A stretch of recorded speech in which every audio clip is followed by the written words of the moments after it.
الواقعہ نام پہلی ہی آیت کے لفظ الواقعہ کو اس سورت کا نام قرار دیا گیا ہے۔ زمانہ نزول حضرت عبداللہ بن عباس نے سورتوں کی جو ترتیب نزول بیان کی ہے، اس میں وہ فرماتے ہیں کہ پہلے سورہ طٰہٰ نازل ہوئی، پھر الواقعہ اور اس کے بعد الشعراء، الاتقان للسیوطی، یہی ترتیب اکرمہ نے بھی بیان کی ہے۔ اس کی تائید اس قصے سے بھی ہوتی ہے جو حضرت عمر رضی اللہ عنہ کے ایمان لانے کے بارے میں ابن ہشام نے ابن اسحاق سے نقل کیا ہے۔ اس میں یہ ذکر آتا ہے کہ جب حضرت عمر اپنی بہن کے گھر میں داخل ہوئے تو سورہ طٰہٰ پڑھی جا رہی تھی۔ ان کی آہٹ سن کر ان لوگوں نے قرآن کے اوراق چھپا دیے۔ حضرت عمر پہلے تو بہنوئی پر پل پڑے، اور جب بہن ان کو بچانے آئیں تو ان کو بھی مارا، یہاں تک کہ ان کا سر پھٹ گیا۔ بہن کا خون بہتے دیکھ کر حضرت عمر کو سخت ندامت ہوئی اور انہوں نے کہا، اچھا مجھے وہ صحیفہ دکھاؤ جسے تم نے چھپا لیا ہے، دیکھوں تو صحیح اس میں کیا لکھا ہے۔ بہن نے کہا، آپ اپنے شرک کی وجہ سے نجس ہیں، اس صحیفے کو صرف طاہر آدمی ہی ہاتھ لگا سکتا ہے۔ چنانچہ حضرت عمر نے اٹھ کر غسل کیا اور پھر اس صحیفے کو لے کر پڑھا۔ اس سے معلوم ہوا کہ اس وقت سورہ واقعہ نازل ہو چکی تھی، کیونکہ اسی میں آیت لا یمسہ الا المطہرون وارد ہوئی ہے، اور یہ تاریخی طور پر ثابت ہے کہ حضرت عمر ہجرت حبشہ کے بعد 5 نبوی میں ایمان لائے ہیں۔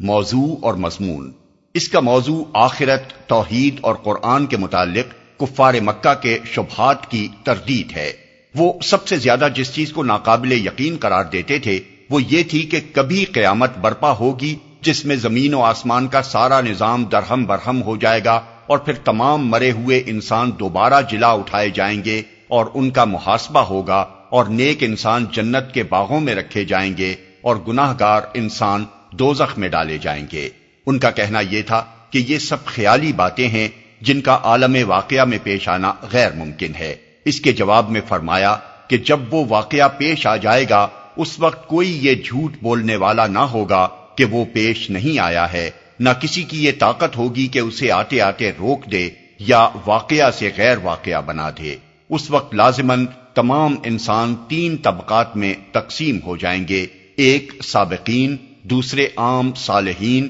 تیسرے وہ لوگ جو آخرت کے منکر رہے اور مرتے دم تک کفر و شرک اور گناہ کبیرہ پر جمے رہے۔ ان تینوں طبقات کے ساتھ جو معاملہ ہوگا اسے تفصیل کے ساتھ آیت 7 سے 56 تک بیان کیا گیا ہے۔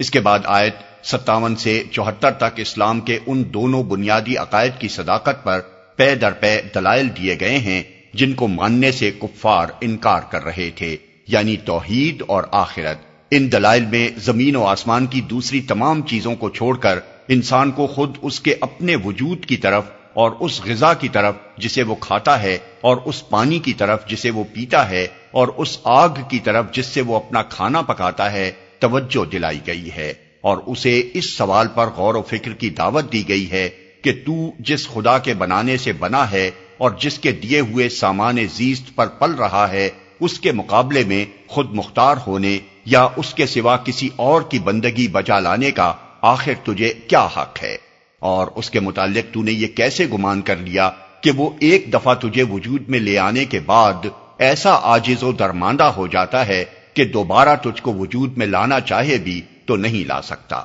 پھر آیت 75 سے 82 تک قرآن کے بارے میں ان کے شکوک کی تردید کی گئی ہے، اور ان کو یہ احساس دلایا گیا ہے کہ بد نصیبو، یہ عظیم الشان نعمت تمہارے پاس آئی ہے اور تم نے اپنا حصہ اس نعمت میں یہ رکھا ہے کہ اسے جھٹلاتے ہو اور اس سے فائدہ اٹھانے کے بجائے الٹی بے اعتنائی برتتے ہو۔ قرآن کی صداقت پر 2 مختصر سے فقروں میں یہ بے نظیر دلیل پیش کی گئی ہے کہ اس پر کوئی غور کرے تو اس کے اندر ویسا ہی محکم نظام پائے گا جیسا کائنات کے تاروں اور سیاروں کا نظام محکم ہے، اور یہی اس بات کی دلیل ہے کہ اس کا مصنف وہی ہے جس نے کائنات کا یہ نظام بنایا ہے۔ پھر کفار سے کہا گیا ہے کہ یہ کتاب اس نوشتہ تقدیر میں ثبت ہے جو مخلوقات کی دسترس سے باہر ہے۔ تم سمجھتے ہو کہ اسے محمد صلی اللہ علیہ وسلم کے پاس شیاطین لاتے ہیں، حالانکہ لوح محفوظ سے محمد صلی اللہ علیہ وسلم تک جس ذریعے سے یہ پہنچتی ہے اس میں پاک نفس فرشتوں کے سوا کسی کا ذرہ برابر بھی کوئی دخل نہیں ہے۔